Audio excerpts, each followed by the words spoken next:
Dis op R70.000 gestel, hier kom hy. Neil Armstrong se woorde op die maan is wel bekend, maar wat was die tweede mens op die maan, Edwin Buzz Aldrin se eerste woorde?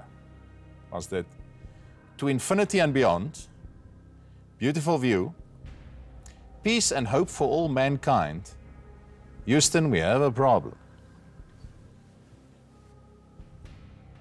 Dis al vier nogals oulike sê goed Goedjies om eintlik om te te sê, ja. nogals vir jou eerste woorde. Ek vermoed dit is peace and hope for all mankind.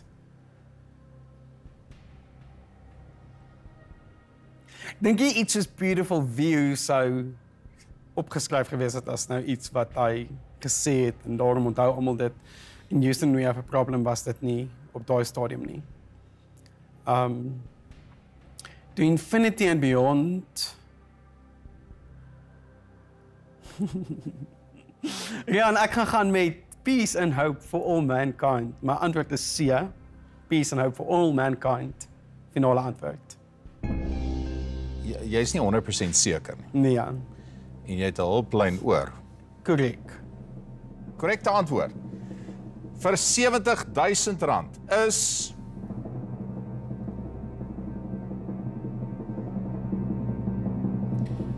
beautiful view. As jy gesê het, beautiful view. Net dit. Ja. En net daarna het hy opgemerk magnificent desolation. So dames en here, ongelukkig Wouter wat afgaan. Na R10.000 toe. R10.000 is R10.000. Ja. Dames en here, Wouter Engelbrecht. Dis baie lekker, Wouter.